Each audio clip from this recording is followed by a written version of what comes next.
हमला करने से पहले ही ईरान दोनों पर हमला कर सकता है। ब्रिटिश मीडिया ने एक सनसनीखेज दावा करते हुए कहा कि ईरान एक साथ एक ही वक्त में 2000 बैलिस्टिक और हाइपरसोनिक मिसाइलों से हमला करने की तैयारी पूरी कर चुका है। ईरान के कुछ कमांडर्स ने यहां तक कह दिया कि ईरान युद्ध जीतने के लिए जंग नहीं करेगा, बल्कि अपने दुश्मनों को मारने के लिए, उन्हें खत्म करने के लिए युद्ध करने जा रहा है। रिपोर्ट्स का दावा यह है कि अगर 2000 मिसाइल से ईरान से हमला किया गया तो इजराइल का विनाश तो तय है।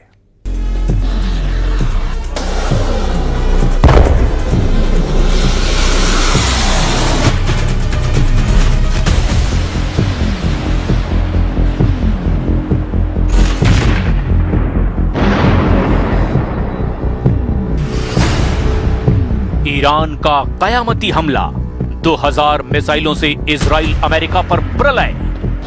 बेशक ईरान में फैले भीषण हिंसक प्रदर्शनों पर ईरानी सरकार ने काबू पाने का दावा किया हो, लेकिन अभी भी ईरान पर जबरदस्त बाहरी हमले का खतरा बना हुआ है।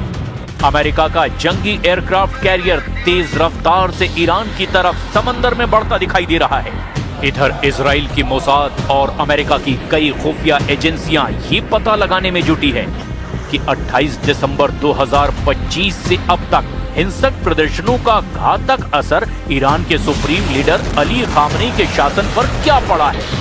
इस बीच ब्रिटिश मीडिया आउटलेट द सन ने सूत्रों के हवाले से बताया कि ईरान ने बैलिस्टिक मिसाइलों और अपने परमाणु हथियार कार्यक्रम को तेजी से बढ़ाना जारी रखा है।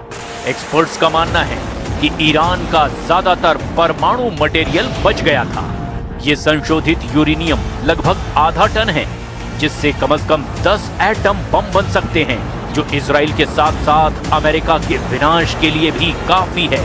खबर तो ये भी है कि रूस और चीन ने ईरान को पिछले 300 घंटे में ऐसे हथियार और खुफिया उपकरण और एयर डिफेंस से जुड़ी यूनिट्स भी पहुंचा दी है, जो अमेरिका और इजराइल के हमलों के दौरान ईरान का जबरदस्त तरीके से बचाव करेगी। एक्सपर्ट्स के दावों के मुताबिक ईरान में खामनेई शासन के खिलाफ हुए हिंसक प्रदर्शनों से ईरान सरकार कांप गई और अब खामनेई भीषण खतरों के बीच कयामती हमलों की तैयारी कर रहे हैं, ताकि अमेरिका और इजराइल को लंबे वक्त के लिए नुकसान पहुंचाया जा सके। लेकिन इस पूरे घटनाक्रम की शुरुआत हम करते हैं उस खबर से जिसने अमेरिका और इजराइल के होश उड़ाकर रख दिए हैं। जीतने के लिए नहीं, मारने के लिए लड़ रहा है ईरान।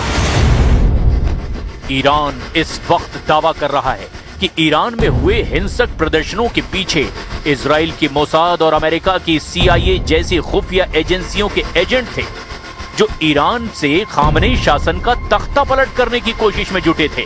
जिस वक्त अमेरिका के राष्ट्रपति ट्रंप ने दावा किया था कि ईरानी प्रदर्शनकारी सड़कों पर डटे रहें, अमेरिका से मदद ईरान पहुंच रही है, उस वक्त ईरान ने रूस और चीन की मदद से अमेरिका और इजरायली हमलों से निपटने के लिए कई खुफिया तैयारियां महज 48 घंटे में ही पूरी कर ली थी। अब ब्रिटिश मीडिया आउटलेट द सन ने खुफिया रिपोर्ट्स के हवाले से एक बहुत बड़ा दावा किया है कि ईरान को अगर जरा भी लगा कि उसके ऊपर अमेरिका और इजराइल दोनों भीषण हमला करने जा रहे हैं, तो ईरान ऐसी स्थिति में पहले ही हमला कर देगा, जिसके लिए उसकी तैयारी पूरी हो चुकी है। ईरान खास तौर से अपने बैलिस्टिक और हाइपरसोनिक मिसाइलों से मिडिल ईस्ट में मौजूद अमेरिका के सैन्य ठिकानों और इजराइल में मौजूद सभी सैन्य ठिकानों पर एक साथ मिसाइल सुनामी के जरिए हमला करने की तैयारी कर चुका है। 2000 ईरानी मिसाइलें हमले को तैयार, इजराइल अमेरिका पर प्रलय। ईरानी जनरल मुसावी का ताजा बयान डराने वाला है। जनरल मुसावी ने कहा कि हम अब और नुकसान नहीं सहेंगे, यानी इजराइल या अमेरिका ने हमारी सीमाओं की ओर कदम भी बढ़ाया तो हमारे कई मोर्चों पर तैनात कमांडर एक साथ फायर का बटन दबा देंगे। जनरल मुसावी का ये बयान और ब्रिटिश मीडिया आउटलेट द सन ने खुफिया रिपोर्ट्स के हवाले से जो दावा किया, वो अमेरिका और इजराइल के होश उड़ा चुका है। द सन के मुताबिक ईरान एक साथ 2000 मिसाइलों से अमेरिका और इजराइल पर एक साथ हमले की तैयारी कर चुका है। दावों के मुताबिक ईरान ने बैलिस्टिक मिसाइलों और अपने परमाणु हथियार कार्यक्रम को बढ़ाना जारी रखा है। एक्सपर्ट्स का कहना है कि पिछले साल जून में ईरान की परमाणु सुविधाओं पर अमेरिकी हमलों में तेहरान का ज्यादातर परमाणु मटेरियल बच गया था। ये संशोधित यूरेनियम लगभग आधा टन है, जो ईरान को कम से कम 10 एटम बम बनाने की क्षमता देता है। द सन की रिपोर्ट के मुताबिक ईरान इजराइल पर 2000 मिसाइलों से हमला करने की योजना बना रहा है, जो जून 2025 के 12 दिनों तक चले युद्ध से कई गुना बड़ा होगा। जून 2025 में हुए हवाई हमलों के दौरान ईरान ने लगभग 550 बैलिस्टिक मिसाइलें और 1000 से ज्यादा किलर ड्रोन लॉन्च किए थे, जिन्होंने इजराइल में भारी नुकसान पहुंचाया था। अब ईरान जो तैयारी कर रहा है, उसे रोकना इजराइल के लिए बहुत मुश्किल होगा। एक्सपर्ट्स के मुताबिक ईरान चीनी तकनीक की मदद से एक साथ 10 गुना ज्यादा अपग्रेडेड बैलिस्टिक और हाइपरसोनिक मिसाइलें लॉन्च करने की योजना बना रहा है। रिपोर्ट में बताया गया कि पूरे देश में हिंसक प्रदर्शनों के बावजूद बैलिस्टिक मिसाइल प्रोडक्शन लाइनें 24 घंटे काम कर रही है। इजराइल के institute for national security studies के डॉक्टर रज जिंत ने 3 दशकों तक ईरानी खतरों पर स्टडी की है। उन्होंने द सन को बताया कि अगर युद्ध अगले दौर में पहुंचता है, तो इजराइल सिर्फ मिलिट्री साइट्स या न्यूक्लियर फैसिलिटीज या मिसाइलों को ही निशाना नहीं बनाएगा, वो तेल प्रतिष्ठानों और खुद इस्लामिक शासन पर हमला करेगा। तब ईरान चुप नहीं बैठेगा और मिसाइलों से जवाबी हमला करेगा, और ये इस संघर्ष को क्षेत्र में मौजूद अमेरिकी ठिकानों और खाड़ी देशों तक बढ़ा देगा। ईरान के पास कम से कम 400 किलोग्राम यूरेनियम है, जो 60% तक समृद्ध है।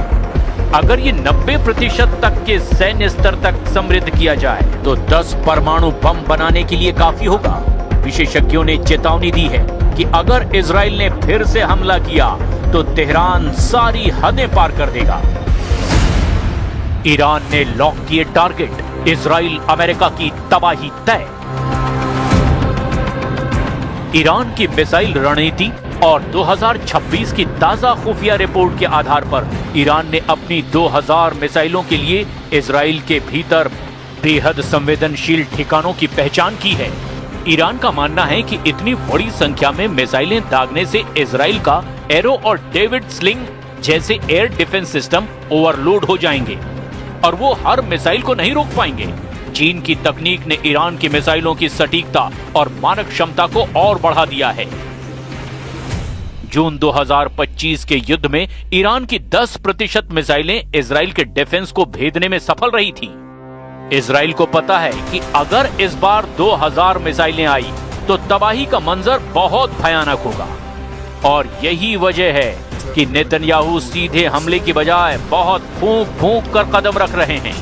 खुफिया रिपोर्ट के मुताबिक ईरान ने अपने मिसाइल यूनिट्स को अब हाई अलर्ट पर रखा है। ईरानी सेना के शीर्ष कमांडरों ने चेतावनी दी कि वो अमेरिका और इजराइल की ओर से किए जाने वाले हमलों का इंतजार नहीं करेंगे, बल्कि खतरा महसूस होने पर प्री एक्टिव स्ट्राइक यानी कि पहले हमला कर सकते हैं। अब आप ये भी जान लीजिए कि ईरान को चीन और रूस से क्या मदद मिल रही है, और ईरान इजराइल में अपने कौन कौन से संभावित टारगेट हमले के लिए लॉक कर चुका है।